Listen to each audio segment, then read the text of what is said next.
మీరు గౌరవిస్తున్నారని. ఎన్టీ రామారావు గారిని కూలదోసి పడదోసి సాక్షాత్తు ఎన్టీ రామారావు గారు చనిపోయే ముందు జామాత దశమగ మీరు ఎవడన్నా నమ్మండి, నా అల్లుడు మాత్రం నమ్మబాకండి, వీడు పెద్ద గజ దొంగ అని చెప్పని ఆయన చనిపోయే ముందు చివరి మాటలు మాట్లాడినటువంటి వ్యక్తిని మీరు పక్కన కూర్చోబెట్టుకుని అతనితో చేతులు కలిపి మీరు రామారావు గారి గురించి మంచి మాట చెప్తే ఎలా నమ్మాలి?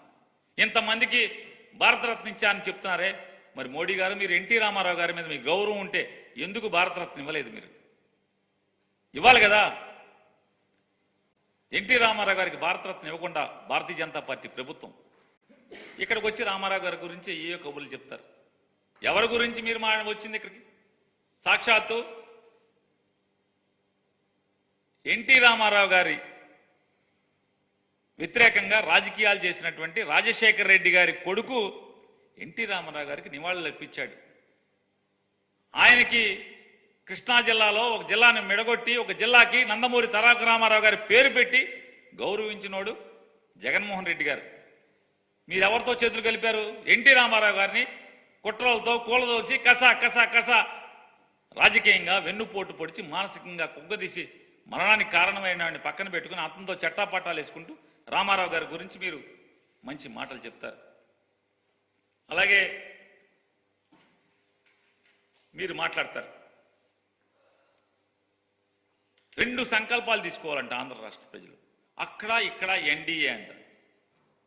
నేను మోడీ గారిని సూటిగా ప్రశ్నిస్తున్నా, ఎన్డీఏ ప్రభుత్వం వల్ల ఈ ఆంధ్రప్రదేశ్ రాష్ట్ర ప్రజలకి, ఈ రాష్ట్రానికి ఏమి వనగూరిందో ఒకసారి చెప్పండి. ఏం వనగూరింది? ఏ హామీ మీరు నిలబెట్టుకున్నారు? విభజన చట్టంలోని ఏ హామీలను మీరు నెరవేర్చారు? మీరు 2014లో ఎన్ని మాటలు చెప్పారు? మీరు 2019లో గుంటూరు సభకు వచ్చి ఇదే గుంటూరు గడ్డ మీద మీరేం మాట్లాడారు? కాంగ్రెస్ పార్టీ ఆంధ్రప్రదేశ్ రాష్ట్రానికి తీరని మోసం చేసింది, అన్యాయం చేసింది. ఆ అన్యాయాలన్నీ కూడా సరిచేసి మేము న్యాయం చేస్తామని చెప్పారు. ఏం న్యాయం చేశారు? ఆయన చెప్తాడు చాలా ఇంత చాంతాడంత ఎస్ఆల్జీటీ చదివాడు. మేము ఎన్ఐటి పెట్టాం, ట్రిపుల్ పెట్టాం, ఇక్కడ ఆర్కిటెక్చర్ కాలేజీ పెట్టాం, అక్కడ అది పెట్టాం, ఇక్కడ అది పెట్టాం. ఒక్క ఆంధ్రప్రదేశ్ రాష్ట్రానికే ఎన్ని పెట్టారా? తాడేపల్లిగూడెంలో ఎన్ఐటి పెట్టాను, తిరుపతిలో ఇంకోటి ఏదో ఐసీ పెట్టాను, అనంతపురంలో ఏదో పెట్టాను, నార్కోటిక్స్ అండ్ డ్రగ్స్ అని ఏదో పెట్టాను. నేను మోడీ గారిని అడుగుతున్నాను, భారతీయ జనతా పార్టీని అడుగుతున్నాను. కేవలం ఆంధ్రప్రదేశ్ రాష్ట్రానికి మాత్రమే ఎన్ఐటీలు, ట్రిపుల్ ఐటీలు, ఐఐఎంలు పెట్టారా? భారతదేశంలో ఉన్నటువంటి ప్రతి రాష్ట్రానికి ఇచ్చినట్టే మాకు ఇచ్చారు. మాకు ప్రత్యేకంగా ఏమి ఇచ్చారు మోడీ గారు? మీరు కాంగ్రెస్ పార్టీ ద్రోహం చేసిందని మీ నోటితో చెప్పారు. ఈ ఆంధ్రప్రదేశ్ రాష్ట్రానికి మీరు న్యాయం చేస్తానన్నారు. ప్రత్యేకంగా మాకేం న్యాయం చేశారు? ఆంధ్రప్రదేశ్ రాష్ట్రానికి ప్రత్యేకంగా మీరు ఏం న్యాయం చేశారు? ఏం చేయలేదు కదా.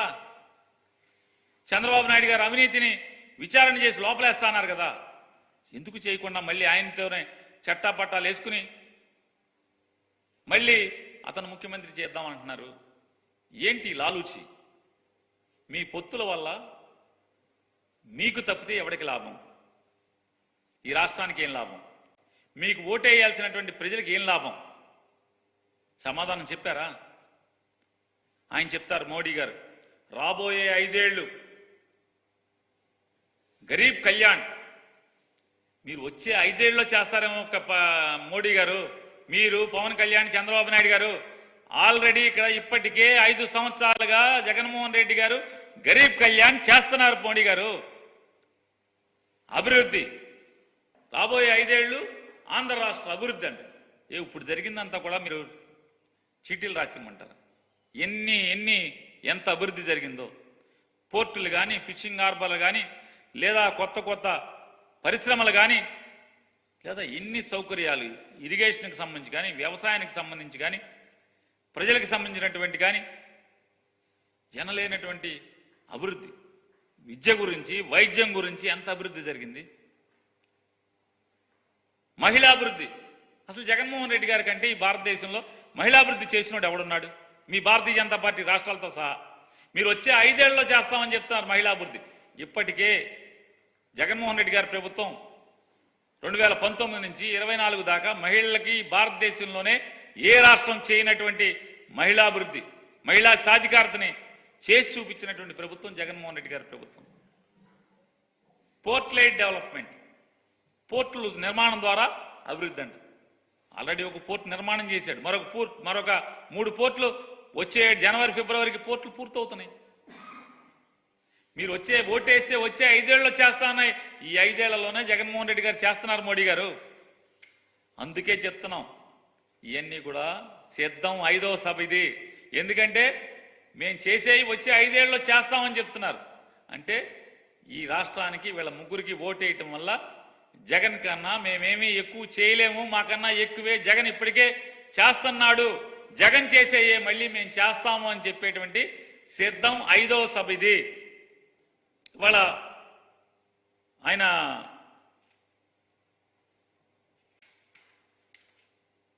(2019) ఎన్డీఏ, 2014 ఎన్డీఏ, 2024 ఎన్డీఏ అని చెప్తున్నారు. డబుల్ ఇంజిన్ అన్నారు. 2014 నుంచి 18 దాకా డబుల్ ఇంజిన్ సర్కార్ ఇక్కడ ఉంది ఈ ఆంధ్ర రాష్ట్రంలో.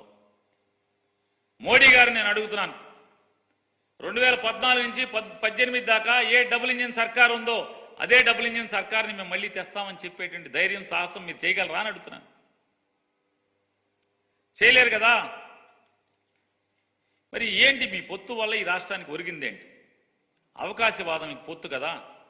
ఈ పొత్తు అనేది అవకాశవాద పొత్తు తప్పితే ఈ రాష్ట్రానికి మాకేముంది?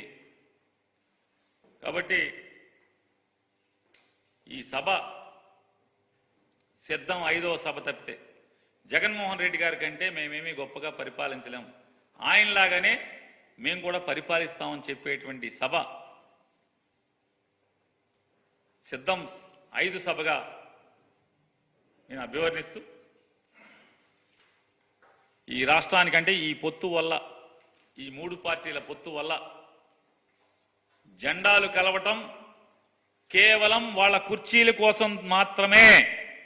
ఈ 3 జెండాలు కలిసేది కేవలం వాళ్ళు కుర్చీలో కూర్చోవటం కోసం మాత్రమే, అంతేగాని ఈ రాష్ట్ర ప్రజల మేలు కోసం, ఈ రాష్ట్ర అభివృద్ధి కోసం కాదనేది వాళ్ళ ముగ్గురు మాటలను బట్టి మనందరికీ కూడా తేటతెల్లం చేసినందుకు ఈ సభని ఇంత గొప్పగా జగన్ గారి కోసం ఇంత ఖర్చు పెట్టి మోడీ గారు ఒక విమానం వేసుకుని మొత్తం ముగ్గురు కలిసి 5 హెలికాప్టర్లు వేసుకొచ్చి ఈ రకంగా జగన్ గారి మంచి కోసం ఈ సభ పెట్టినందుకు వీళ్ళని అభినందిస్తూ సెలవు.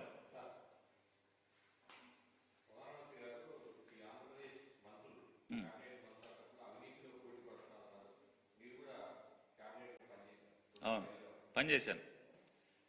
మోడీ గారిని నా అవినీతి మీద విచారణ చేసుకోమని చెప్తున్నాను. నేను అవినీతి పరుణ్ణి అయితే విచారణ చేసుకోండి, తప్పే ఉంది. అందరి మీద చేసుకోండి. జగన్మోహన్ రెడ్డి గారి ప్రభుత్వం